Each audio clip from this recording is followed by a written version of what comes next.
Marks the worst day the state's seen since the first wave of the pandemic. The schools cluster growing again, 16 local cases recorded in the southeast.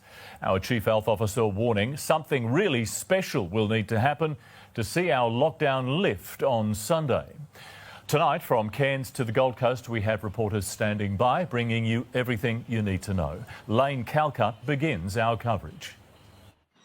The number's still too high for comfort, but at least the community transmission's no higher than yesterday, with 2 in hotel quarantine. 16 of them locally acquired and linked to the Indooroopilly Delta cluster. That brings this outbreak to 63. 4 at Ironside State School, 2 at Indooroopilly High, 1 at Boys Grammar and 9 are close contacts of others already infected. Only 2 were not in the community while infectious. 1 person for 5 days, so there will be more exposure venues. The other case, a fully vaccinated marine pilot in Cairns, most likely infected with a Delta strain on board a cargo ship, who dropped his child to daycare, but not a major concern.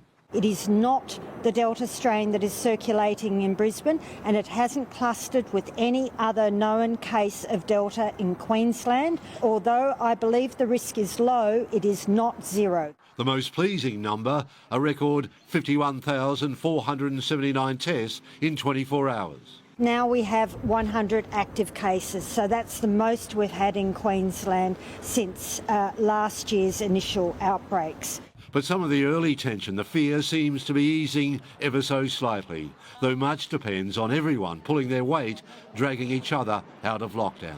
When you open your front door, could you please think, do I really need to go outside my front door today? Maybe just stay home. If we don't do something really special in Queensland, we'll be extending the lockdown. It's up to you.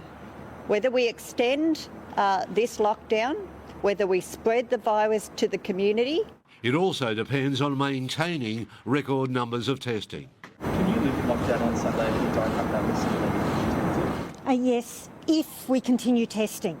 So if we continue this 50,000 tests a day, I'll then be confident. I'm getting more confident that we don't have other chains of transmission out there that I don't know about. The Health Minister wants 84,000 Pfizer vaccines brought forward and the promised 150,000 AstraZeneca promised for pharmacies delivered now. It should be on trucks today.